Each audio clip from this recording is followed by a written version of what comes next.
హెబ్రీయులకు రాసిన పత్రిక 11వ అధ్యాయము 7వ వచనం. హెబ్రీయులకు రాసిన పత్రిక 11వ అధ్యాయము 7వ వచనం. విశ్వాసమును బట్టి నోవాహు అది వరకు చూడని సంగతులను గురించి దేవుని చేత హెచ్చరింపబడి భయభక్తులు గలవాడై తన ఇంటి వారి రక్షణ కొరకు ఒక ఓడను సిద్ధము చేసెను. అందువలన అతడు లోకం మీద నేరస్థాపన చేసి విశ్వాసమును బట్టి కలుగు నీతికి వారసుడాయను. ప్రియులారా, ఇక్కడ మనం చూసినట్లయితే నోవాహు యొక్క విశ్వాసమును గూర్చి చెప్పబడిన మాటలను మనం చూడవచ్చు. అయితే నోవాహు యొక్క విశ్వాస జీవితము మనకందరికీ ఒక సవాలుకరంగాను యేసు ప్రభు యొక్క రెండో రాకడకు సిద్ధపరిచే విధముగా ఉంటుందని నేను నమ్ముచున్నాను. ఇక్కడ మనం చూసినట్లయితే హెబ్రీయులకు రాసిన పత్రిక 11వ అధ్యాయం 7వ వచనంలో విశ్వాసమును బట్టి విశ్వాసం అంటే ఏంటో చూసాము. విశ్వాసం అన్నది నిరీక్షింపబడు వాటి యొక్క నిజ స్వరూపమును అదృశ్యమైనవి ఉన్నవరకు రుజువునై ఉన్నవని. ఇందులో మనం రెండు చూస్తున్నాము. ఒకటేంటంటే విశ్వాసం అన్నది నిరీక్షింపబడు వాటి యొక్క నిజ స్వరూపమును, నిరీక్షింపబడు వాటి యొక్క మనం దేని కొరకైతే ఆశతో ఎదురు చూస్తున్నామో దానిని ఒక దినాన మనం చూస్తాము అనేది ఒకటైతే, మరొకటి అంటే అదృశ్యమైనవి ఉన్నవరకు రుజువునై ఉన్నది. అదృశ్యమైనది కంటికి కనబడని, కంటికి కనిపించనిది, లేకపోతే కంటికి కనబడని ఒక దినాన ప్రత్యక్షమవుతుందని నమ్మడము. అయితే మనం చూసినట్లయితే విశ్వాసము ఇదే అధ్యాయంలో 6వ వచనంలో మనం చూసినట్లయితే విశ్వాసమును గురించి బైబిల్ మనం చెప్పింది అంటే విశ్వాసము లేకుండా దేవునికి ఇష్టడై ఉండుట అసాధ్యము. విశ్వాసం లేకుండా దేవునికి ఇష్టడై ఉండుట అసాధ్యము. దేవుని యొద్దకు వచ్చువాడు ఆయన ఉన్నాడనియు తను వెతుకు వారికి ఫలము దయచేయవాడని నమ్మవలెను కదా. అవును పిల్లరా, విశ్వాసం లేకుండా దేవునికి ఇష్టడై ఉండుట అసాధ్యం. విశ్వాసానికి ఆపోజిట్ ఏంటంటే అవిశ్వాసం. దేవునికి ఇష్టము కాని, దేవుడు ఇష్టపడని పాపము అవిశ్వాసము. అందుకని నరకంలో రెండవ మరణం అని చెప్పబడుచున్న వాక్యంలో మనం చూసినట్లయితే నరకంలో ఉండే వారిలో మొదటి వారు అవిశ్వాసులు, అంటే విశ్వాసము లేని వారు, నమ్మని వారు అని మనం చూడవచ్చు. అయితే విశ్వాసము బైబిల్లో ఒక చోట మనం చూస్తాము, క్రియలు లేని విశ్వాసము మృతము. అంటే మన విశ్వాసము ద్వారా మనము దేవుణ్ణి నమ్ముతున్నాము అని చాటుతాము. విశ్వాసము ద్వారా మనం రక్షించబడ్డాము.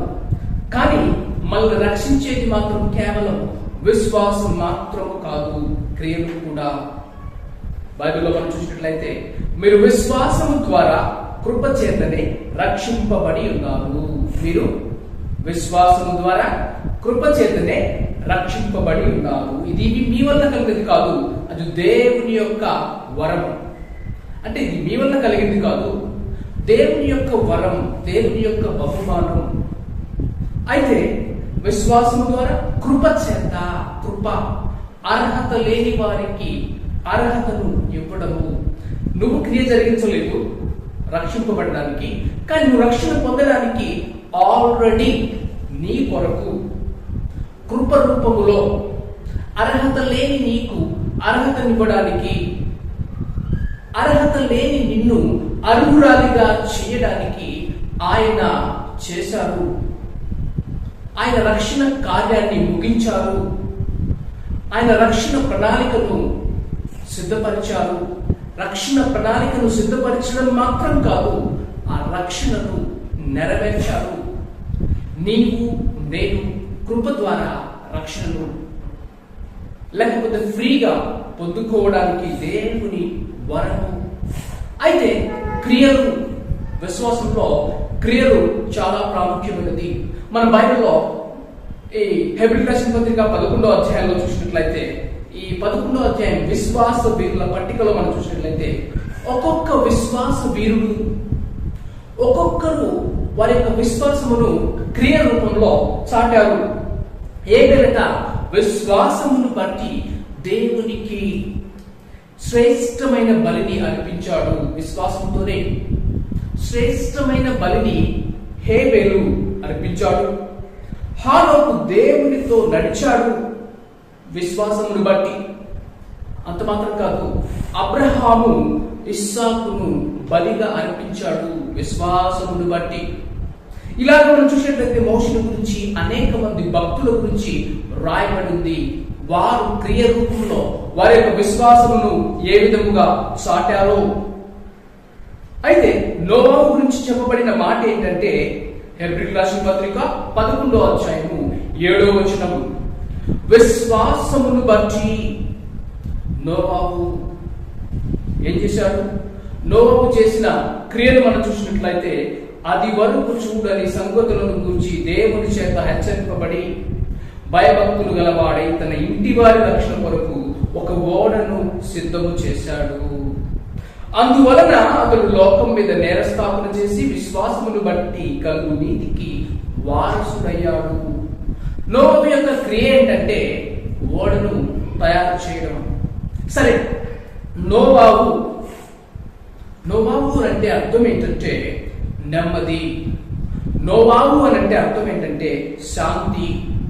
అయితే నోవాహు చేసిన పనిని మనం చూసినట్లయితే విశ్వాసమును బట్టి నోవాహు అది వరకు చూడని సంగతులను గూర్చి దేవుని చేత హెచ్చరింపబడ్డాడు. అది వరకు చూడని సంగతులు అంటే అది వరకు తను కని విని ఎరుగని సంగతులను గూర్చి దేవుడు చెప్పినప్పుడు విన్నారు. తను కని విని తనకు తెలియని విషయాన్ని దేవుడు చెప్పినప్పుడు నమ్మాడు. ఇది ఇలా జరగబోతుంది. సహజంగా ఎవరైనా ప్రూఫ్తో చరిత్రలో ఇలా జరిగింది కాబట్టి జరగబోతుంది, ఫలానా ఏరియాలో ఇలా జరిగింది కాబట్టి జరుగుతుంది అని చెప్పడం వేరు. కానీ ఎక్కడ ఏ ఆధారం అంటూ లేకుండా ఎప్పుడు కూడా వినని సంగతులు, అది వరకు చూడని సంగతులు గూర్చి చెప్పినప్పుడు నమ్మడం కావాలి. ఇక్కడ నోవాహు అది వరకు తను చూడని సంగతులను గూర్చి దేవుని చేత హెచ్చరించబడ్డాడు. అది వరకు జల ప్రళయం కానీ ఎన్నడూ కూడా నోవాహు చూడలేదు. వర్షము పంపించడం కానీ నోవాహు చూడలేదు. అయితే దేవుడు అటువంటి విషయాలు తనకు చెప్పినప్పుడు నోవాహు నమ్మాడు. నమ్మడం మాత్రం కాదు, దేవుడు చెప్పినట్లుగా చేశాడు. ఈ రోజుల్లో లాగా వాతావరణ శాఖలో లేకపోతే టీవీలోనో న్యూస్లోనో యూట్యూబ్లోనో ఆధారాలతో సహా వాతావరణం ఇలా ఉండబోతుంది అలా ఉండబోతుందని ముందుగా ఎటువంటి సమాచారం నోవాహుకు లేదు. కానీ దేవుడు చెప్పారు, నేను జలప్రళయమును రప్పించబోతున్నానని. చెప్పిన మాట ప్రకారము నోవాహు చేసినట్టుగా మనము చూస్తాము. ఎటువంటి జలప్రళయం అనుభవం లేదు, ఎటువంటి వర్షం అనుభవం లేదు. ఆదికాండము 6వ అధ్యాయంలో మనం చూసినట్లయితే ఆదికాండము 6వ అధ్యాయము 13-14 వచ్చిన దేవుడు నోవాహుతో సమస్త శరీరములుగా భూమి బలాత్కారముతో నిండినది కనుక నా సన్నిధిని వారి అంతం వచ్చి ఉన్నది. ఇదిగో వారిని భూమితో కూడా నాశనము చేయుదును. దేవుడు చెప్పాడు, ఈ భూమి మీద బలాత్కారం నిండిపోయింది కనుక నా సన్నిధిని వారి అంతం వచ్చి ఉన్నది. ఇదిగో వారిని భూమితో కూడా నాశనం చేస్తాను అని చెప్పి ఏమని చెబుతున్నారంటే, చిత్తిసారకపు మ్రానుతో నీ కొరకు ఓడను చేసుకొనుము. అరలు పెట్టి ఆ ఓడను చేసి లోపటను ఎరపటను దానికి కీలు పూయవలెను. ఇక్కడ ఏ మ్రానుతో ఏ చెక్కలతో తను ఓడ తయారు చేయాలో దేవుడు నోవాహుతో చెప్పాడు. చిత్తిసారకపు మ్రాను. ఈ చెట్టు కొమ్మలు దేవుడు ఎందుకు చెప్పారంటే ఆయన జలప్రళయంలో రప్పించబోతున్నాడు. జలప్రళయం జలంతో నీటితో నిండిపోతుంది లోకమంతా, ఈ భూమి అందంతటా. అయితే ఆ నీటిలో ఉండవలసిన ఈ ఓడ, ఈ చెక్కలు ఎలా ఉంటాయంటే ఎన్ని రోజులు నీటిలో ఉన్నా కూడా పాడైపోని మ్రాను ఇది. అందుకనే ప్రత్యేకంగా దేవుడు నోవాహుతో ఈ చెట్టు, ఈ మ్రానును వాడమని చెప్పారు. అయితే నోవాహు నమ్మాడు, విశ్వసించాడు, హెచ్చరికగా తీసుకున్నాడు. హెచ్చరిక, విధేయత. నిజంగా మనం ఎవరికైనా భయపడితే, ఎవరికైనా మనం గౌరవిస్తే, ఎవరికైనా మనం రెస్పెక్ట్ ఇస్తే వారు చెప్పింది చెప్పినట్టుగా చేయడానికి ఇష్టపడతాం. అదే విధంగా నోవాహులో కూడా మనం అదే చూస్తాము. నోవాహు ఎలా చేశాడు దేవుడు చెప్పినట్లుగా అని చూస్తే, నోవాహు దేవుని యొక్క హెచ్చరికను ఏ విధముగా విధేయత చూపించాడనే విషయాన్ని మనం చూసినట్లయితే, విశ్వాసమును బట్టి నోవాహు అది వరకు చూడని సంగతులను గూర్చి దేవుని చేత హెచ్చరింపబడి భయభక్తులు గలవాడై. ఏమండి, నోవాహుకి ఏముంది? భయము భక్తి. భయము భక్తి ఉంది కాబట్టే దేవుడు చెప్పినట్లు చేశాడు. నిజంగా దేవుడికి భయపడే వ్యక్తి, నిజమైన భక్తి చేసే వ్యక్తి దేవుడు చెప్పినట్లు చేస్తాడు. అర్థమైందా? భయము భక్తి రెండు ఉన్నాయి. ఎవరికి? నోవాహుకి. ఈ రోజుల్లో మనం చూస్తే భయం ఉంటే భక్తి లేదు, భక్తి ఉంటే భయం లేదు. ఒకవేళ భయము భక్తి రెండు ఉన్నా కూడా బాహటంగా ఉండి లోపల లేదు, నిజమైన భయం అనేది లేదు. అయితే నిజమైన భయము భక్తి ఉన్న చోట విధేయత ఉంటుంది. నిజంగా భయము భక్తి రెస్పెక్ట్ ఉన్న చోట విధేయత మనకు కనబడుతుంది. ఇక్కడ నోవాహు యొక్క విధేయత గల కారణం చూసినట్లయితే, నోవాహు దేవుని అందరి భయమును భక్తిని కలిగి ఉన్నాడు. చాలా మంది ఏంటంటే భక్తి చేస్తారు, ఆరాధిస్తారు, ఆరాధనకి వెళ్తారు, చర్చికి వెళ్తారు, కానీ నిజంగా భయభక్తులు కలిగి ఉండడానికి ఇష్టపడరు. రూపంలో భయభక్తులుగా ఉన్నట్టు కనబడవచ్చు, కానీ భయభక్తుల గురించి బైబిల్ మనకు చెప్పేది ఏంటంటే, మనం భయభక్తులు కలిగి ఉండడం వల్ల వచ్చే ప్రయోజనం గురించి బైబిల్ చెప్పేది ఏంటంటే, నిజంగా దేవుని అందరి భయం భక్తి కలిగి ఉండడం, తద్వారా మనం పొందే మేలు ఆశీర్వాదం మనం అర్థం చేసుకుంటే ఖచ్చితంగా దేవుని అందరి భయము భక్తిని మనం కలిగి ఉంటాం. చాలా మంది మనము నిజముగా దేవునికి భయపడకపోవడానికి గల కారణాలు ఏంటంటే, నిజంగా దేవుని అందరి భయం భక్తి కలిగి ఉంటే వచ్చే ప్రయోజనం మనకు తెలియకపోవడం వల్ల, నిజంగా మనం దేవునికి భయపడితే, నిజంగా దేవునికి భక్తి చేస్తే, ప్రార్థన చేస్తే, ఆయన ఇష్టడుగా జీవిస్తే, ఆయన మాటకు లోబడితే ఎంత ఆశీర్వాదం అనేది బైబిల్లో పలు చోట్ల మనం చూడవచ్చు. అయితే ఒక్క చోట చూద్దాము. సామెతల గ్రంథము 22వ అధ్యాయము 4వ వచనం. యెహోవా యందు భయభక్తులు కలిగి ఉండుట వినయమునకు ప్రతిఫలము. యెహోవా యందు భయభక్తులు కలిగి ఉండుట వినయమునకు ప్రతిఫలము. ఐశ్వర్యమును ఘనతయు జీవమును దాని వలన కలుగును. ఏమండి? దేవుని అందరి భయమును భక్తిని మనం కలిగి ఉంటే ఐశ్వర్యము, ఎవరు వద్దనుకుంటారు ఐశ్వర్యాన్ని? ఐశ్వర్యమును ఘనతను పేరు ప్రఖ్యాతులు దేవుడు ఇస్తా అంటున్నాడు. కానీ ఆయన భయమును భక్తిని మనం కలిగి ఉండాలి. మరొకటి జీవమును దాని వలన కలుగును. నువ్వు ఎక్కువ కాలం జీవించాలంటే భయభక్తులు లేకుండా ఇష్టం వచ్చినట్టుగా విచ్చలవిడిగా జీవించి త్వరగానే వారి జీవాన్ని పోగొట్టుకున్న వారు ఎంతమంది లేరు? ఎటువంటి భయం లేదండి, భక్తి లేదండి, ఇష్టం వచ్చినట్టుగా వెళ్ళాడండి, ఇష్టం వచ్చినట్టుగా జీవించాడండి, త్వరగా తన జీవితాన్ని పోగొట్టుకున్నారని ఎంతో మంది గురించి మనం వింటాము. అయితే నోవాహు దేవుని అందరి భయభక్తులు కలిగి ఉండి దేవుని యొక్క హెచ్చరికకు విధేయత చూపించాడు.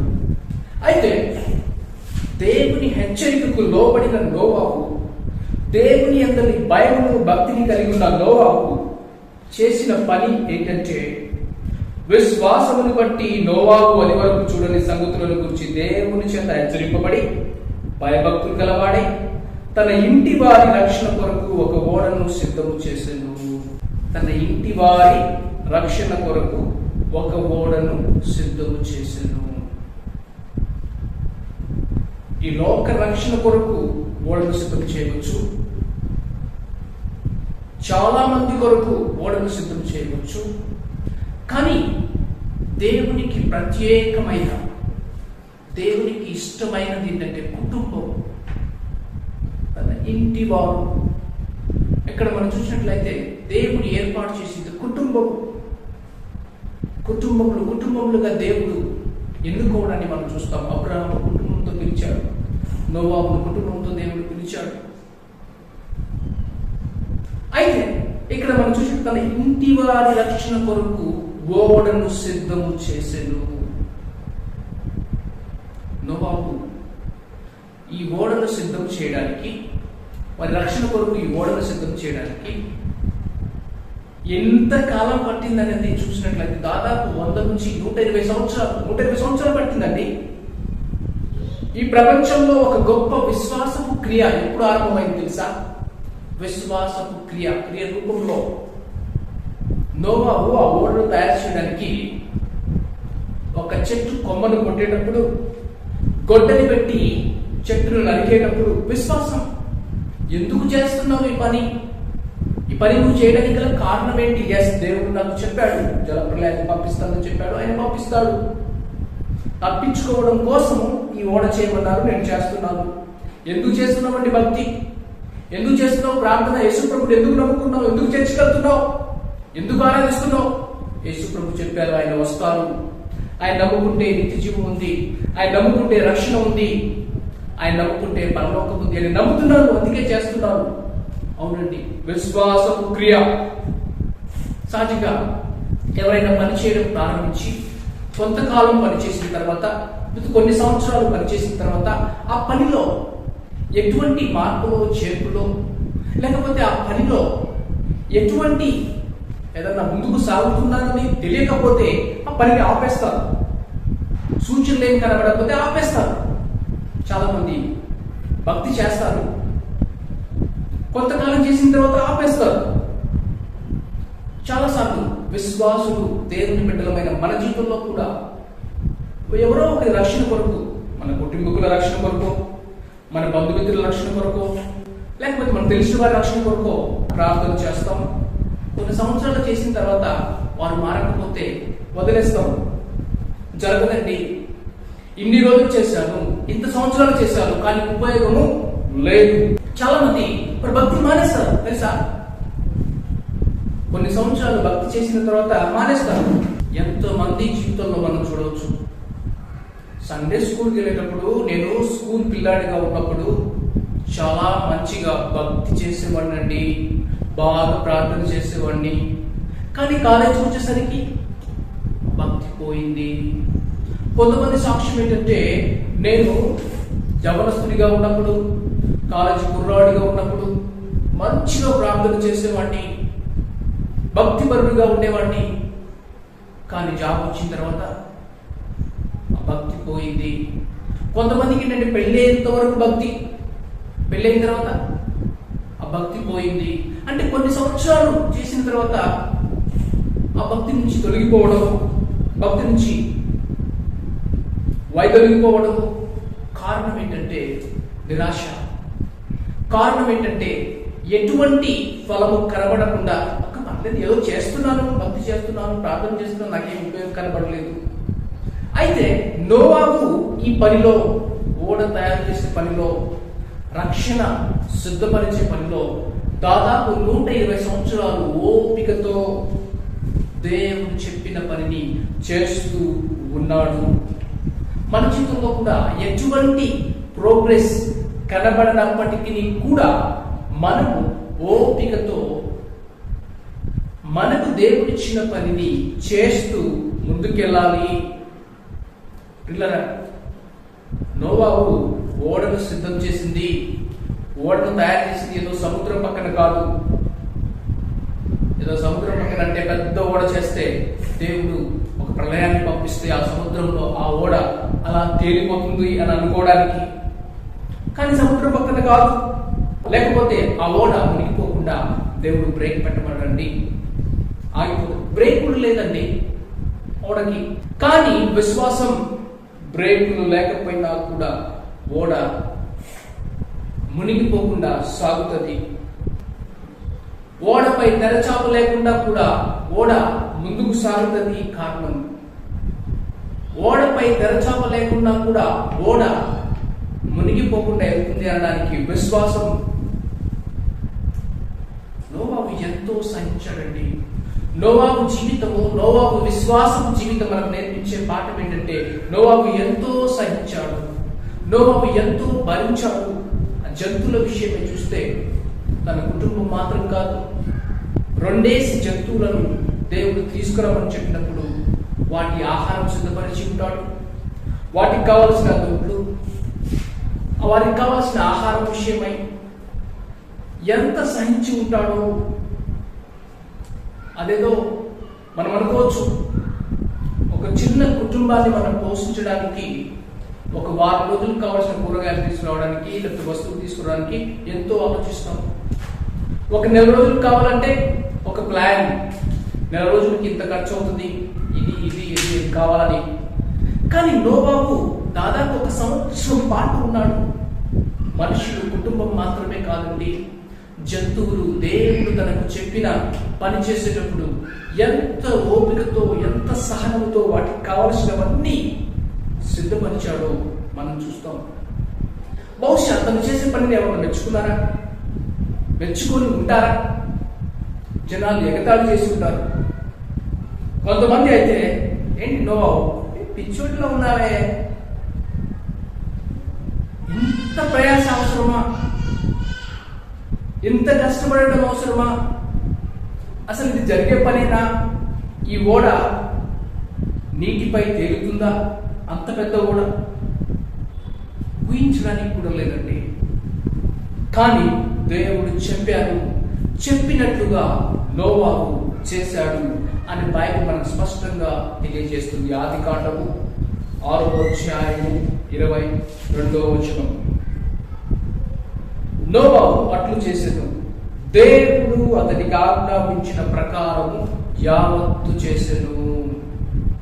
దేవుడు తనకు ఆజ్ఞాపించిన ప్రకారము యావత్తు చేశాడు. అంటే నోవాహుకి దేవుడు ఏం చెప్పారో అన్ని చేశారట. ఏం చేశారు? తన ఇంటి వారి రక్షణ కొరకు ఒక ఓడను సిద్ధం చేశారు. పాత నిబంధన ప్రకారం దేవుడు చెప్పినట్టు చేశారు. అంటే దేవుడు నోవాహుకి ప్రభువు, దేవుడు నోవాహుకి ప్రభువు, లార్డ్, యజమాని. ఎస్, దేవుడు నన్ను ఈ పని చేయమంటే నేను చేస్తాను, కష్టమైనా చేస్తాను, నాకు ఇష్టం లేకపోయినా చేస్తాను, నా యజమాని నన్ను ఇది చేయమన్నాను. చాలా కష్టంతో కూడిన పని దేవుడు నోవాహుకు అప్పచెప్పింది. కానీ చేశాడు, యావత్తు చేశాడు. కారణం ఏంటంటే ఎస్ మై లార్డ్, నువ్వేం చెప్తే అది నేను చేస్తాను అని చేశాడు. మన జీవితంలో మనం ఎందుకు ప్రోగ్రెస్ చూడట్లేదు? నోవాహు దేవుడు చెప్పినట్టుగా చేసి తన ఇంటి వారిని రక్షించుకున్నాడు, అనేకమైన జంతువులను రక్షించాడు. మనం కూడా రక్షించాలంటే చేయాల్సిన పని ఏంటంటే మనం కూడా దేవుడు ప్రభు అయి ఉండాలి. మనము రాస్తాము మన ఇంటి పైన, Christ is the head of this family. యేసుక్రీస్తే ఇంటికి యజమాని. అంటే ఆయన చెప్పింది మేము చేస్తాము, ఆయనకి మేము లోబడతాము, ఆయన మాట ప్రకారం జీవిస్తాము అని జస్ట్ చెప్పుకోవడం కాదు, కానీ మన రియల్ లైఫ్లో విధేయత మనం చూపిస్తే. అందుకని బైబిల్లో కొత్త నిబంధన మనకు చెప్పేది ఏంటంటే ప్రభు అయిన యేసునందు విశ్వాసం ఉంచును, అప్పుడు నీవును నీ ఇంటి వారు రక్షణ పొందుతారు. నిజ దేవుని యందు విశ్వాసం ఉంచుము, అప్పుడు నువ్వు నీ ఇంటి వారు రక్షణ పొందుతారు. యేసుక్రీస్తు నందు విశ్వాసం ఉంచుము, అప్పుడు నీవు నీ ఇంటి వారు రక్షణ పొందుతారు. లేదు, ఏమని రాయబడిందంటే ప్రభు అయిన యేసునందు విశ్వాసం ఉంచుము. అపోస్తలుల కార్యములు 16:31. అంటే ఏ యేసునందు నువ్వు విశ్వాసం ఉంచాలి?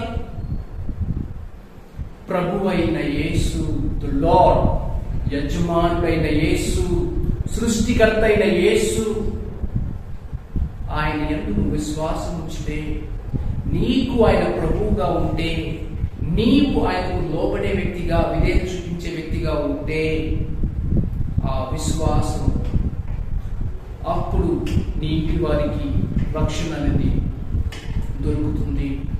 నీవు ఇతరులను రక్షించే వ్యక్తిగా మారిపోతావు.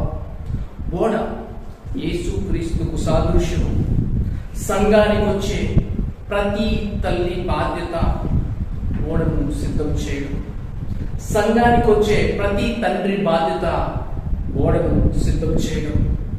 ఒక రకంగా చెప్పాలంటే ప్రతి క్రైస్తవుని యొక్క బాధ్యత రక్షణను ఇతరులకు సిద్ధము చేయడము. ప్రతి విశ్వాసి బాధ్యత ఇతరులు రక్షణ పొందేటట్టుగా చూడడము. అయితే ప్రార్థన ద్వారా రక్షణను సిద్ధం చేయడము. నువ్వు ప్రార్థిస్తున్నావా? నువ్వు ఎలా కూడా సిద్ధం చేయగలవు? ఒక శరీరానుసారంగా ఒక చట్టం కొట్టి నోవోనే నువ్వు సిద్ధపరచాల్సిన అవసరం లేదు. ఎందుకంటే ఆల్రెడీ రక్షణ ఆయన సిద్ధపరిచారు. ఆల్రెడీ ఆయన నిన్ను రక్షించారు. నీ అనుభవం, నీకు ఆ వరాన్ని దేవుడు ఇచ్చారు, కృపతో ఇచ్చారు. అర్హత లేని నిన్ను ఆయన రక్షించారు. ఎస్, పాపములో పడిపోయి, చెడిపోయి, పాడైపోయి ఈ లోకాన్ని విడిచిపెట్టి నన్ను ఆయన పట్టుకొని, ఆయన నన్ను ఆకర్షించి, నన్ను హత్తుకొని, నన్ను క్షమించి, ప్రేమించి, కడిగి, శుద్ధీకరించి నాకు ఒక జీవితాన్ని ఇచ్చారు. నాకు ఒక నూతన జీవితాన్ని ఇచ్చారు. ఇచ్చిన దేవుడు నీకు ఇస్తాడు. అలా ఉండాలి మన సాక్ష్యం. మన దేవుడు మనల్ని నూతన జీవితాలను ఇచ్చే దేవుడు. మన దేవుడు మనకు రక్షణను ఇచ్చే దేవుడు. అయితే తన ఇంటి వారి రక్షణ కొరకు ఓడను సిద్ధం చేసిన నోవాహు తద్వారా జరిగిన కార్యం ఏంటంటే, అందువలన అతడు లోకం మీద నేరస్థాపన చేసి, దేవుడు చెప్పినట్టుగా చేస్తున్నాడు. దేవుడు ఏమి చెప్పినట్టుగా యావత్తు చేసిన నోవాహు యొక్క జీవితం ఎలా ఉందంటే, ఈ లోకం మీద నేరస్థాపన చేసే విధముగా ఉంది. ఈనాడు దేవుడు చెప్పినట్టుగా నువ్వు చేసే వ్యక్తివైతే నువ్వు కూడా ఈ లోకం మీద నేరస్థాపన చేస్తావు. నీ జీవితం కూడా లోకం మీద నేరస్థాపన చేస్తుంది. నీ జీవితం కూడా ఈ లోకస్తులతో మాట్లాడుతుంది. నీ జీవితం కూడా ఈ లోకంలో ఉన్న వారితో మాట్లాడుతుంది. ఎస్, ఒక ఆఫీసులో 10 మంది ఉంటే 9 మంది లంచం తీసుకునే వాళ్ళు ఉన్నారనుకో, ఒక్క వ్యక్తి లంచం తీసుకోలేదనుకో, ఏమవుతుంది? మిగతా వారి మీద నేరం. మనం 9 మంది తీసుకున్నాం కదా, వీడు తీసుకోలేదు కదా, చెప్పేస్తాడేమో అన్న భయం. 10 మందిలో 9 మంది అబద్ధం ఆడేవాడు ఉంటే, ఒక్కడు నిజం చెప్పేవాడే ఉంటే 9 మందికి భయం. ఎందుకని? వీడు చెప్పేస్తాడు, జరిగింది వీడు చెప్పేస్తాడు. ఒక స్టూడెంట్గా నువ్వు కాపీ కొట్టకుండా, ఇతర దాంట్లో చూడకుండా రాసే స్టూడెంట్ అనుకో, కాపీ కొట్టేవాళ్ళు భయపడతారు, నిజం చెప్పే భయపడతారు. అంటే ఈ లోకం మీద నువ్వు నేరస్థాపన చేసే వ్యక్తిగా మారిపోతావు. తప్పు చేయకుండా జీవిస్తే తప్పు చేసే వారికి నువ్వంటే భయం, తెలుసా? అయితే నోవాహు గురించి బైబిల్ చెప్పేది ఏంటంటే, ఏ విధముగా తను నేరస్థాపన చేశాడు? 2 పేతురు 2వ అధ్యాయము 5వ వచనం. 2 పేతురు 2వ అధ్యాయము 5వ వచనం. మరియు ఆయన పూర్వకాలమందున్న లోకమును విడిచిపెట్టక భక్తిహీనుల సమూహం మీదికి జలప్రలయమును రప్పించినప్పుడు నీతిని ప్రకటించిన నోవాహును మరి 7 కాపాడెను. నీతిని ప్రకటించిన నోవాహును మరి 7 కాపాడెను. నోవాహు ఏం ప్రకటించాడు? నీతిని ప్రకటించాడు. నోవాహు బోధ ఏంటి? ఏం బోధించాడు? తన జీవితమే ఒక బోధ. ఎన్ని సంవత్సరాలు బోధించాడు? 120 సంవత్సరాలు బోధించాడు. అతను ఓడను సిద్ధం చేసిన 2 సంవత్సరాలు ఇతరులకు బోధించాడు. ఎలా బోధించాడు? తను అందరేమో వాళ్ళ ఇష్టం వచ్చినట్టుగా ఈ లోకముకు వారికి ఇష్టం వచ్చినట్టుగా తింటూ త్రాగుతూ సుఖిస్తూ ఆనందిస్తూ ఉంటే నోవాహు ఏమో రాను కోసం వెతుకుతున్నాడు. తను చెట్టు కోసం రాను కోసం వెతుకుతుంటే జనాలు అనుకుంటున్నారు, ఏంటిది? అరే మనం అంతా హ్యాపీగా ఉన్నాం కదా, ఈయన చర్చి అంటాడు, బుధవారం చర్చి అంటాడు, శనివారం చర్చి అంటాడు, ఆదివారం చర్చి అంటాడు, ఈయనేంటి ఇలా వెళ్ళిపోతున్నాడు? అంటే అందరు వెళ్ళేదారి ఒకటి, ఈయన వెళ్ళేదారి ఒకటి. నిజంగా ఆ విధముగా తను బోధించాడు. చెట్టును నరికినప్పుడల్లా, నువ్వు ప్రార్థన కూటములకు వెళ్ళే ప్రతిసారి ఇతరుల మీద నేరస్థాపన చేస్తావు తెలుసా? నోవాహు ఆ ఓడ మేకులు వెతికిన ప్రతిసారి కూడా బోధించాడు. మేకుల ఎందుకు నోవాహు మేకులు ఎందుకు కావాలి? ఓడనయ్యా, ఓడ ఏంటిది? ఓడ అంటే తను చేసే ప్రతి చిన్న పని తన జీవితము ఒక బోధగా మారిపోయింది. ఆ ఓడ ఎలుపల లోపల కీలు పూసినప్పుడు తన కోసము తన కుటుంబం కోసం ఆహారం సిద్ధపరిచిన ప్రతిసారి, ఇలాగా నోవాహు ఓడ మీద పనిచేసిన ప్రతిసారి కూడా ఈ లోకం మీద నేరస్థాపన చేశాడు. సరే, నోవా వర్తమానం ఏంటి తెలుసా నీకు? నోవా వర్తమానం ఏంటి? జలప్రళయం వస్తుంది అని నాకు తెలుసు.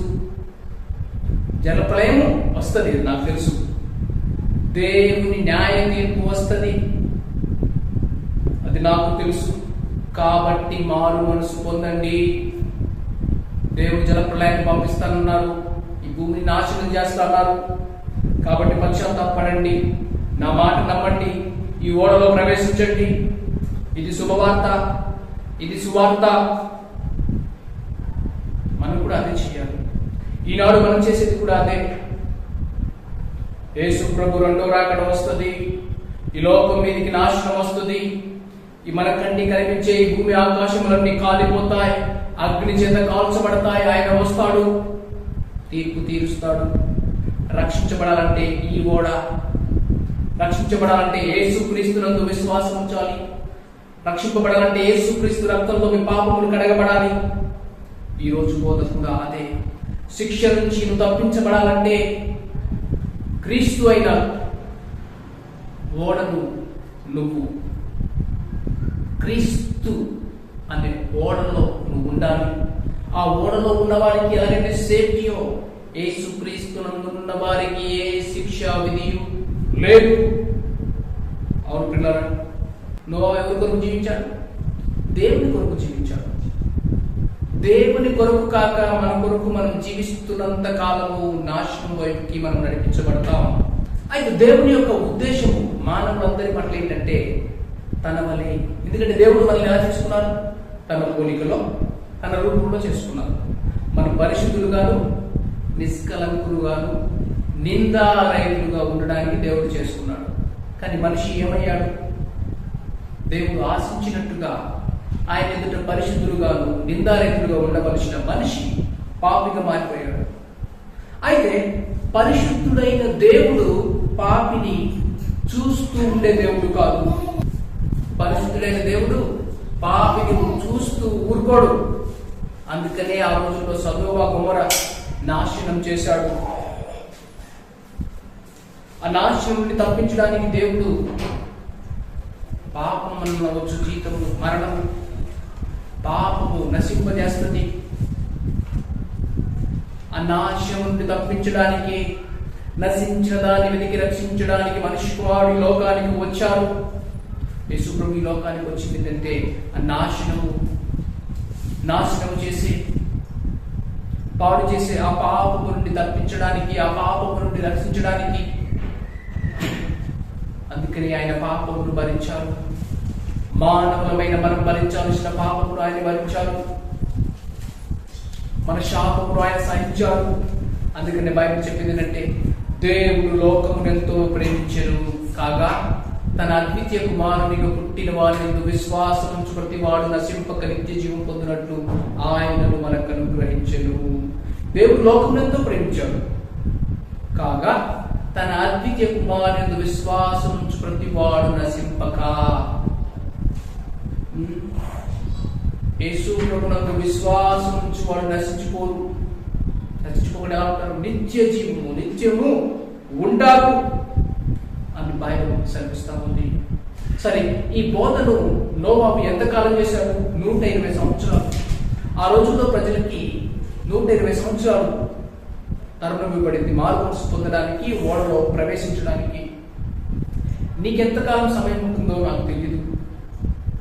అయితే దేవుడు ఇంతకాలం సమయం ఇవ్వడానికి గల కారణం ఏంటి? నా ఇష్టం వచ్చినట్టు నేను జీవిస్తుంటే నా మీదకి ఎటువంటి నాశనం రాలేదే, నేనేమి నశించుకోలేదు, యేసు ప్రభు నమ్ముకోకుండానే హ్యాపీగా ఉన్నామే, యేసు ప్రభునందు విశ్వాసం ఉంచకుండానే మేము సంతోషంగా ఉన్నామే అని భవిష్యత్తు అనుకుని ఉండవచ్చు. 120 సంవత్సరాలు జనాలందరూ హ్యాపీగా సంతోషంగా ఉన్నారట. కానీ ఆయన చెప్పింది చేయకుండా ఉండడానికి గల కారణం ఏంటంటే, ఆలస్యం ఏంటంటే, అందరూ అంతటా మారు మనసు పొందాలని. అందరూ ఎవరు నశించుకోవడం దేవునికి ఇష్టం లేదు. అయితే ప్రశ్న ఏంటంటే, నువ్వు మారు మనసు పొందావా? నువ్వు రక్షణ పొందావా? నీ పాపాలు క్షమించబడ్డాయి అని నిశ్చయిత ఉన్నదా? యేసు క్రీస్తులో ఉంటేనే రక్షణ, ఆ ఓడలో ఉంటేనే రక్షణ. అయితే నువ్వు రక్షించబడడానికి ఇదే సమయము, నువ్వు రక్షించబడడానికి ఇదే తరుణము. ఒకవేళ నువ్వు రక్షించబడిన వ్యక్తివైతే నువ్వు కలిగి ఉండవలసింది దేవుని యందు నీ భయం, భక్తి. భయభక్తి కలిగి ఉన్న నోవాహు విధేయత చూపించాడు. విధేయత చూపించిన నోవాహు సిద్ధపడి ఉన్నాడు. జలప్రలయానికి ముందు సిద్ధపడి ఉన్నాడు. తను సిద్ధపడడం ద్వారా, సిద్ధపడుతూ ఉండడం ద్వారా ఈ లోకం మీద నేరారోపణ చేశాడు, నేర స్థాపన చేశాడు. నీ జీవితంలో నువ్వు విశ్వాసి ఉండవచ్చు, రక్షింపబడిన వ్యక్తి ఉండవచ్చు. కానీ నువ్వు సిద్ధపడకుండా ఉంటే, నువ్వు సిద్ధపరచకుండా ఉంటే ఖచ్చితంగా ఈ లోకం మీద నేర స్థాపన చేయలేవు. పర్లేదు, అందరు ఎలా ఉంటే అలాగే ఉంటారండి. అందరు అబద్ధం చెప్తున్నట్టుగా నేను అబద్ధం చెప్తాను, అందరు లంచం తీసుకుంటారు, నేను లంచం తీసుకుంటాను, అందరూ ఎలా మాట్లాడుతున్నారు, నేను ఎలా మాట్లాడుతాను అని లోకంతో పాటు నువ్వు ఉండినట్లయితే ఈ లోకం మీద నేర స్థాపన చేయలేవు. నువ్వు దేవుని నమ్మిన వ్యక్తివైతే బైబిల్ చెప్పింది నీతి బోధ. నీతి అంటే అబ్రహాము దేవుని నమ్మెను, అది అతనికి దేవుని నీతిగా ఎంచబడెను. నీతిగా జీవిస్తే అదే సువార్త. సహజంగా ప్రజలు బైబిల్ చదవరు, చాలా మంది బైబిల్ చదవరు. అందరి ఇంట్లో బైబిల్ ఉంటుంది. ఒక్క ఇంట్లోనే 4-5 బైబిల్ కూడా ఉంటుంది. ఒకవేళ 5 ఉంటే 5, 6, 7 కూడా ఉంటాయి. కానీ బైబిల్ ప్రజలు చదవరు. అయితే ప్రజలు ఎవరైనా చదువుతారు? నిన్ను చదువుతారు, నన్ను చదువుతారు, మనల్ని ప్రజలు చదువుతారు. మనం మాట్లాడే మాటలను చదువుతారు, మన యొక్క నడవడికను చదువుతారు, మన వేసుకునే డ్రెస్సును చూస్తారు, మన యొక్క వైఖరిని చూస్తారు. నోవాహు చేస్తున్న పనిని చూశారు, నేర స్థాపన చెప్పారని బైబిల్ సెలవిస్తూ ఉంది. అయితే నువ్వు నడిచే బైబిల్గా ఉంటావా? నీ జీవితము ద్వారా ఈ లోకం మీద నేర స్థాపన, ఈ లోకాన్ని రక్షించే విధముగా ఉండాలని దేవుడు ఆశిస్తున్నాడు. అయితే నోవాహు విశ్వాసమును బట్టి కలుగు నీతికి వారసుడాయను. విశ్వాసమును బట్టి కలుగు నీతికి వారసుడవడం. నీతి విశ్వాసం ద్వారా వస్తుంది. నోవాహు దేవుణ్ణి నమ్మాడండి, అబ్రహాం లాగా. తర్వాత మనం అబ్రహాం చూస్తాం కదా, ఏమి ప్రశ్న లేదు, అన్ని విడిచిపెట్టి వెళ్ళు, నేను చూపించే దేశానికి వెళ్ళినప్పుడు అబ్రహాం వెళ్ళాడు. అలాగే నోవాహులో మనకు కనిపించేది ఏంటంటే ఏ ప్రశ్న లేదు, పరీక్షించడం లేదు, విధేయత చూపించాడు. కాబట్టి నీతికి వారసుడయ్యాడు. నోవాహు కూడా ఆదాము ఇతర బిడ్డల వలె, ఆదాము యొక్క ఇతరుల కుమారుల వలె తను కూడా ఒక వ్యక్తియే. నోవాహు వ్యత్యాసమైన వాడేం కాదు. అతను కూడా మిగతా వారి వల్లనే ఉన్నాడు. అయితే అతను దేవుని నమ్మాడు. నువ్వు కూడా మిగతా వారిలాగే ఉండవచ్చు. నువ్వు ఒక ప్రత్యేకమైన వాడివేమి కాదు, నేను ఒక ప్రత్యేకమైన వాడినేం కాదు. కానీ దేవుని నమ్మడమా, నువ్వు దేవుని నమ్ముతున్నావా, విశ్వసిస్తున్నావా అనేదే ప్రాముఖ్యమైనది. దేవుని నమ్మిన నోవాహు నీతికి వారసుడయ్యాడు. అవునుకున్నారు. ఈ దినాల్లో ప్రజలు అన్ని వర్గాల వారు, ఎవరిని కాదనలేదు, ఎవరిని తక్కువ అని చెప్పలేము, ఎవరిని ఎక్కువ అని చెప్పలేము. పేదవారికి లేదు, ధనికులను లేదు, గ్రామాలను లేదు, పట్టణాలను లేదు, ఎక్కడ ఏమీ లేదు. ప్రజలు పాపముతో ఆడుకుంటున్నారు, పాపముతో చెలగాటమాడుతున్నారు, మరణాన్ని కోరుతున్నారు. అయితే బైబిల్ మనకు చెప్పింది ఏంటంటే నోవాహు దినములు భూమి మీద మరలా వచ్చెను అన్నట్లుగా ఉంది పరిస్థితి. నోవాహు దినములు ఈ భూమి మీద మరలా వచ్చేనట్టుగా ఉన్నది. ఎందుకంటే అలాంటి దినాలు వస్తాయి అని యేసు ప్రభు చెప్పారు. యేసు ప్రభు చెప్పిన మాటలు మనం చూసినట్లయితే లూకా సువార్త 17వ అధ్యాయము, లూకా సువార్త 17వ అధ్యాయము 26 నుంచి 30 వచనాలు. లూకా సువార్త 17వ అధ్యాయము 26 నుంచి 30 వచనాలు. నోవాహు దినములలో జరిగినట్టు మనిషి కుమారు దినములలో జరుగును. నోవాహు ఓడలోనికి 8 దినముల వరకు జనులు తినుచు, త్రాగుచు, వెళ్లాడుచు, వెండికి ఇవ్వబడుచు ఉండిరి. అంతలో జలప్రళయము వచ్చి వారందరినీ నాశనము చేసెను. లోతు దినములలో జరిగినట్టును జరుగును. జనులు తినుచు, త్రాగుచు, అమ్ముచు, నాటుచు, నారు నాటుచు, ఇల్లు కట్టుచు నుండి. అయితే లోతు సొదొమ విడిచిపోయిన దినమున ఆకాశము నుండి అగ్నిగంధకములు కురిసి వారందరినీ నాశనము చేసెను. ఆ ప్రకారమే మనిషి కుమారుడు ప్రత్యక్షమగు దినమున జరుగును. మనిషి కుమారుడు ప్రత్యక్షమగు దినమున యేసు ప్రభు రెండో రాకడ, యేసు ప్రభు మరలా వచ్చేటప్పుడు ఆ విధంగా జరుగుతుందంటే ఎలా జరుగుతుంది? నోవాహు దినములలో జరిగినట్టుగా మనిషి కుమారుడు దినములలో జరుగును. ఏం చేస్తున్నారు ఆ రోజుల్లో ప్రజలు? నోవాహు ఓడలోకి ఎక్కిన దినం వరకు, మనం యేసు ప్రభువును సంధించేంత వరకు, యేసు ప్రభు రెండో రాకడలో ఆయనను మనతో తీసుకునేంత వరకు వారికి ఇష్టం వచ్చేట్టుగా జనులు తింటూ, త్రాగుచు, పెళ్లాడుచు, పెళ్లికి పడుచు ఉండిరి. అంతలో జలప్రలయం వచ్చి వారందరినీ నాశనం చేసింది. అంటే తినకూడదు, తాగకూడదు, పెళ్లి చేసుకోకూడదు కాదు, కానీ తినడమే జీవితము, తాగడమే జీవితము, పెళ్లి చేసుకోవడమే జీవితము, దీనికి మించిన జీవితమే లేదు. తిండే వారికి దేవుడు, తాగుడే వారి దేవుడు, పెళ్లి చేసుకోవడమే దేవుడు. ఎవరికి వాళ్ళే దేవుడిగా మారిపోయారు. దేవుడిని మరిచిపోయిన జనాంగము నశించిపోయారు. అందుకనే యేసు ప్రభు వారు చెప్పింది ఏంటంటే నోవాహు దినంలో జరిగినట్టుగానే దినాల్లో జరుగుతుంది. ఆ రోజుల్లో ఓడను తిరస్కరించినట్టుగానే ఈనాడు కూడా యేసు ప్రభువును మనుషులు తిరస్కరిస్తున్నారు. నోవాహు చాలా మందికి చెప్పి ఉంటాడు, 120 సంవత్సరాలు అండి, తెలుసా నీకు? 120 సంవత్సరాలు తన కుటుంబం మాత్రమే రక్షణ పొందింది, మిగతా వాళ్ళు ఎవరు రక్షణ పొందలేదు. కారణం ఏంటి? ఎవరికి చెప్పలేదంటే చెప్పాడు, కానీ ఎవరు నమ్మలేదు. కారణం బహుశా ఈ రోజుల్లో కూడా నీ కుటుంబమే రక్షింపబడి ఉండవచ్చు. నీకు తెలిసిన వాళ్ళలో, నీ ఊర్లో కానీ, నీ పట్టణంలో కానీ, తెలిసిన వాళ్ళలో కానీ చాలా మంది యేసు ప్రభు దగ్గర రాకుండా ఉండవచ్చు. కారణం ఏంటంటే నోవాహు దినాల్లాగా మారిపోతున్నాయి. కానీ బాధ్యత మన మీద దేవుడు పెట్టింది ఏంటంటే మిగతా వారి రక్షణ కొరకు మనం ప్రయాసపడాలి, మిగతా వారి రక్షణ కొరకు మనం ప్రార్థన చేయాలి. ఆ రోజుల్లో ఓడను తిరస్కరించినట్టుగానే ఈ రోజుల్లో కూడా యేసు ప్రభువును తిరస్కరిస్తున్నారు. అవును పిల్లరా, ఇది భయంకరం. అయితే బైబిల్ చెప్పింది అంటే మనుషులు ఒక్కసారే మృతి నొందవలేను, ఆ తర్వాత తీర్పు. ఛాన్స్ బతికున్నప్పుడే మనుషులు ఒక్కసారే మృతి నొందవలేను, ఆ తర్వాత తీర్పు జరుగును. హెబ్రీ రాసిన పత్రిక 9వ అధ్యాయం 27వ వచనం. బ్రతికుండగానే ఛాన్స్ ఉంటుంది. నాశకరంలో జీవం ఉన్నప్పుడే ఛాన్స్. కాబట్టి ఇప్పుడే యేసు ప్రభువును సొంత రక్షకునిగా అంగీకరించాలని దేవుడు ఆశిస్తున్నాడు. ప్రతి ఒక్కరి నుండి ఆయన అదే ఆశిస్తున్నాడు. ఎవరు నశించుకోవడం ఆయనకి ఇష్టం లేదు. బహుశా ఈ లోకం యొక్క అంతము నీవు జీవించుతున్న దినాల్లో రాకపోవచ్చు. ఈ లోకం యొక్క అంతము చెప్తూనే ఉన్నారు కదండి, చాలా సంవత్సరాలుగా చెప్తూనే ఉన్నారు, తరతరాలుగా చెప్తూనే ఉన్నారు, యేసు ప్రభు వస్తారని రాలేదు కదా అని గుర్తుపెట్టుకో. ఈ లోకం యొక్క అంతము నువ్వు జీవించుతున్న దినాల్లో రాకపోవచ్చు, కానీ నీ ముగింపు నీ చనిపోయే క్షణమే. నువ్వు ఎప్పుడు చనిపోతావో తెలియదు, కానీ నువ్వు సిద్ధంగా ఉన్నావా? నీవు లోకాన్ని విడిచిపెట్టే క్షణమే న్యాయ తీర్పు నీ కొరకు ఎదురు చూస్తుంది.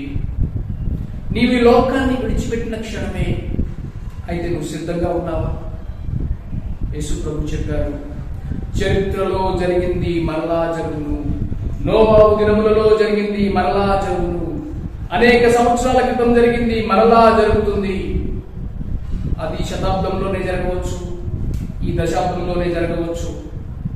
ఏది ఏమైనా కూడా నువ్వు బ్రతికుండగానే నీకు ఛాన్స్, ఏది ఏమైనా కూడా నువ్వు బ్రతికుండగానే నీకు నిరీక్షణ ఉంది, నువ్వు బ్రతికుండగానే నీకు అవకాశం ఉంది. అది ఇప్పుడే, ఈ క్షణమే, ఈ దినమే యేసు ప్రభువును నువ్వు సొంతం చేసుకోవచ్చు కదా. బైబిల్ చెప్పేది ఏంటంటే ఇదే రక్షణ దినము, ఈ క్షణమే యేసు ప్రభుని హృదయంలో ప్రభువుగా అంగీకరించు. యేసు ప్రభు ఇచ్చే రక్షణను, ఆయన ఇచ్చే పాప క్షమాపణ కొరకు పశ్చాత్తాపడు. నీ పాపమును గురించి పశ్చాత్తాపడు. ఆయన నిన్ను క్షమించి, నిన్ను అంగీకరించి, నిన్ను స్వీకరించి, నిన్ను ఈ జీవం మాత్రం కాదు రాబో లోకంలో, ఈ లోకంలో మాత్రం కాదు రాబో లోకంలో కూడా నీవు నిత్యము జీవించేటట్టుగా నీకు నిత్య జీవాన్ని ఆయన ఇస్తారు. అవును పిల్లరా, ఓడ లోపలే క్షేమం, క్రీస్తులోనే క్షేమం. న్యాయ తీర్పు జల ప్రళయం వలె చెలరేగవచ్చు, కానీ నిన్ను మాత్రం ఉండదు. యేసు ప్రభు రెండో రాకడలో తీర్పు చెలరేగవచ్చు, కానీ నిన్ను మాత్రం ఉండదు. ఎందుకంటే యేసు క్రీస్తునందున్న వారికి శిక్షా విధి లేదు. నువ్వు యేసు క్రీస్తులో ఉంటేనే నీకు శిక్ష లేదు. అవును పిల్లరా, యేసు ప్రభు యొక్క న్యాయ తీర్పు ఆ రోజుల్లో, నోవాహు రోజుల్లో జల ప్రళయం వచ్చినట్టుగా యేసు ప్రభు రెండో రాకడ ఏ క్షణంలోనైనా రావచ్చు.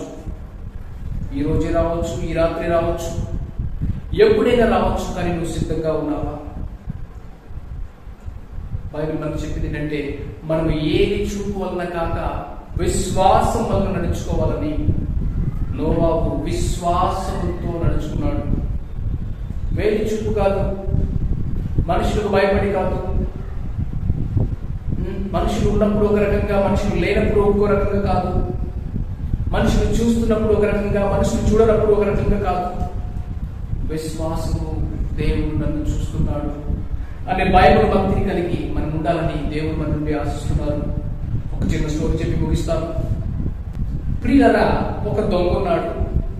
దొంగకి న్యాయవాది, లాయర్ అనే స్నేహితుడు ఉన్నాడు. అయితే ఈ దొంగకి లాయర్ స్నేహితుడు ఉండడం వల్ల తను ఏ చిన్న చిన్న తప్పులు చేసినా, ఏ చిన్న చిన్న దొంగతనాలు చేసినా, ఏం చేసినా కూడా ఈ లాయర్ స్నేహితుడు ఉండడం వల్ల తప్పించబడేవాడు. ఒకరోజు ఏం జరిగిందంటే, ఈ చిన్న చిన్న తప్పులు చేస్తూ తన యొక్క స్నేహితుడు లాయర్ అవ్వడం వల్ల తను విడిపిస్తున్నాడని చెప్పి చిన్న చిన్న తప్పులు చేసే వ్యక్తి ఒకరోజు కొంచెం భయంకరమైన తప్పే చేసేసాడు. బహుశా ఏమైనా చంపేసి ఉంటాడు. ఏది ఏమైనా కూడా ఆ రోజు కూడా కోర్టుకు వెళ్ళాడు.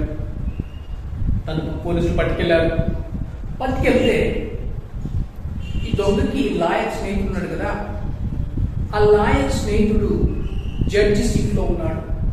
జడ్జి సీట్లో ఉంటే ఈ దొంగకి ఒకటే ఆనందమట, అబ్బా లాయర్గా ఉన్నప్పుడే నా స్నేహితుడు నన్ను ఎన్నిసార్లు విడిపించాడు, ఎన్నిసార్లు నన్ను తప్పించాడు, కాబట్టి ఇప్పుడు నన్ను ఖచ్చితంగా తప్పిస్తాడు. కాబట్టి నేను ఇప్పుడు నాకు ఏ శిక్ష ఉండదు. ఎందుకని జడ్జి నా స్నేహితుడు అని చెప్పి ఆ దొంగ ఆనందిస్తూ ఉన్నాడట. అయితే జడ్జిగా ఉన్న ఆయన తీర్పిచ్చారట, ఈ వ్యక్తిని ఉరి శిక్ష వేయండి. ఆశ్చర్యపోయాడట. నా స్నేహితుడు, నాతో స్నేహంగా నన్ను ప్రేమించే వ్యక్తి, ఎన్నోసార్లు నన్ను క్షమించి నన్ను విడిపించిన వ్యక్తి, ఇప్పుడు అధికారంలో ఉండి, ఒక జడ్జిగా ఉండి, నన్ను విడిపించగలిగే శక్తి కలిగి ఉండి, అధికారం కలిగి ఉండి నన్ను విడిపించలేదే అని బాధపడ్డాడట. అవును పిల్లగా, తమ్ముడు తనవాడైనా కూడా న్యాయ తీర్పు జడ్జిగా ఉన్నప్పుడు, జడ్జిగా వచ్చేటప్పుడు అక్కడ స్నేహము, ఫ్రెండ్షిప్, బంధుత్వము, బంధాల్లో పనికిరావు. ఈనాడు యేసు ప్రభు పాపుల స్నేహితుడే. ఆయన పాపమైన నిన్ను ప్రేమిస్తాడు, నిన్ను క్షమిస్తాడు, నువ్వు దొంగమైనప్పుడు నిన్ను విడిపిస్తాడు. అయితే యేసు ప్రభు రెండవ రాకడలో ఆయన జడ్జిగా వస్తాడు. బహుశా అనేక సార్లు నువ్వు తప్పిపోయినా, చెడిపోయినా, పడిపోయినా నిన్ను ప్రేమించి, క్షమించి, నిన్ను స్వీకరించిన దేవుడే జడ్జిగా వచ్చే అవకాశం ఉంది. ఆయన రెండవ రాకడలో న్యాయాధిపతిగా, జడ్జిగా వచ్చినప్పుడు అక్కడ ఉండదు ఛాన్స్. బహుశా నువ్వు యేసు ప్రభు నన్ను ప్రేమించే దేవుడండి, యేసు ప్రభు క్షమించే దేవుడండి, నేనేం చేసినా నన్ను క్షమిస్తాడు, నేనేం చేసినా కూడా నన్ను ప్రేమిస్తాడు అని పాపముతో చెలగాటమాడుతూ, దేవుడంటే భయం, భక్తి లేకుండా నీ ఇష్టం వచ్చినట్టుగానే నీ పాపాన్ని ప్రేమిస్తూనే జీవిస్తున్నావేమో. అకస్మాత్తుగా న్యాయ తీర్పు రూపంలో జడ్జిగా యేసు ప్రభు మారే అవకాశం ఉంది. అప్పుడు నీకు ఛాన్స్ లేదు, అప్పుడు ఇటువంటి ఛాన్స్ నీకు ఉండదు. కాబట్టి న్యాయ తీర్పు రూపంలో యేసు ప్రభు రెండో రాకడకు ముందే ఏ క్షణాన్ని జరగవచ్చు. మారు మనసు పొందడం మంచిది, నీ మనసును మార్చుకోవడం మంచిది. యేసు ప్రభును న్యాయ తీర్పుగా, యేసు ప్రభును ఒక జడ్జిగా నువ్వు చూడడము మంచిది. లేదంటే ఆయన్ని ప్రేమమయుడుగాను, క్షమించే దేవుడిగానే చూస్తూ నీ జీవితం మీదకి నువ్వు నాశనం తెచ్చుకోవడము దేవుని యొక్క ఉద్దేశం కాదు. అయితే తీర్పు రోజు వస్తుంది, తీర్పు రోజు వస్తుంది. యేసు ప్రభు వస్తారు, నువ్వు ఆయన ముందు నిలబడగలవా? దేవుడు నీ నుండి ఆశించేది ఏంటంటే తీర్పు రోజు ఆయన ముందు నిలబడే ధైర్యం నీకుందా?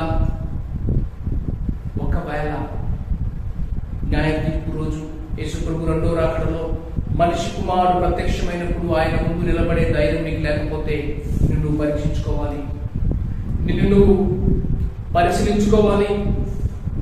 ఒకవేళ నీకు దేవునికి మధ్యలో ఏ పాపం అడ్డు వచ్చినా, నువ్వే పాపం చేసినా కూడా ఒప్పుకొని విడిచిపెట్టాలని, ఆయన కనికరాన్ని పొందుకోవాలని దేవుడు నీ నుండి ఆశిస్తున్నాడు.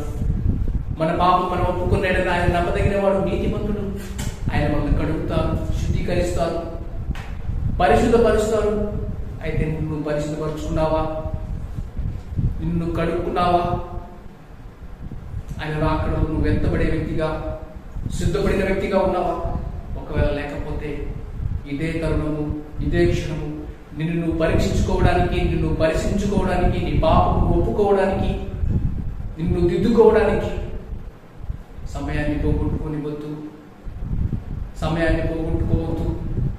దేవుడిచ్చే తరుణాలను అవకాశంగా తీసుకుని నీ పాపమును సమర్థించుకోవద్దు, పాపముతో చెలగాటమాడవద్దు. పాపమును విడిచిపెట్టడానికి ఇష్టపడు, పాపము నుండి కడగబడడానికి ఇష్టపడు, పాపము నుండి బయటికి రావడానికి ఇష్టపడు. పాపము నుండి నిన్ను విడిపించడానికి ఆయన పేరు యేసు. ఆయన తన ప్రజల పాపము నుండి రక్షించును, తన ప్రజల పాపము నుండి విడిపించును. నిన్ను విడిపించడానికే ఆయన రక్తము చిందించింది. నీ పాపము నుండి నిన్ను విడుదల ఇవ్వడానికే ఆయన శిలువలో మోసింది, ఆయన రక్తమును చిందించింది, ఆయన అవమానమును, సిగ్గును, నిందను భరించింది.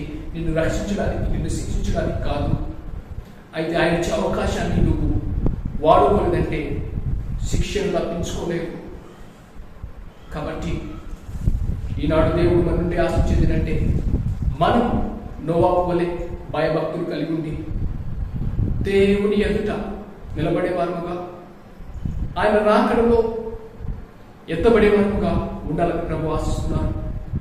చిన్న ప్రార్థన చేసుకుందాం. చిన్న ప్రార్థన చేద్దాం. ప్రభువా, మమ్మల్ని ప్రేమించి మీరు మాకు అనుగ్రహించిన మీ మాటలను బట్టి నీకు వందనాలు వందనాలు వందనాలు. విశ్వాసమును బట్టి నోవాహు అది వరకు చూడని సంగతులను గురించి హెచ్చరించబడ్డాడని మేము విన్నాము. రెండో రాకడలో జరిగే విషయాలు మేము అది వరకు చూడని సంగతులు. ప్రభువా, ఒక గొర్రె పిల్ల సింహముగా మారుతుందని, క్షమించే ప్రేమించే దేవుడు న్యాయాధిపతిగా వస్తాడని ఎవరు ఊహించరు. అది వరకు చూడని సంగతి మిమ్మల్ని అది వరకు చూడని రీతిగా చూడబోయే రోజు వస్తుంది. ఎప్పుడు వస్తుందో తెలియదు. అయితే మేము హెచ్చరించబడి నోవాహువలే భయం భక్తి కలిగి ఉండి ఈ లోకానికి నీ సువార్తను చాటుతూ నీతికి వారసులముగా నీ బిడ్డలముగా వెలుగుగా ఉండినట్లు ఈ వాక్యం విన్న ప్రతి ఒక్కరికి మీరు సహాయం చేయమని, ఈ వాక్యం వింటున్న ఒక్కొక్కరి హృదయంలో మీరు రాయమని, అప్పుడు మీరు దీవించమని, నీ రాకడ కొరకు సిద్ధపరిచి అనేకులను సిద్ధపరిచే విధంగా తయారు చేయమని యేసు నామమున ప్రార్థించి వేడుకొనుచున్నాను తండ్రి. ఆమేన్. మన తండ్రి దేవుని యొక్క ప్రేమ, కుమారుని కృపై, పరిశుద్ధాత్మక సహవాసం ఇప్పుడు ఎల్లప్పుడూ సదాకాలం మనందరికీ తోడే ఉండును గాక. ఆమేన్.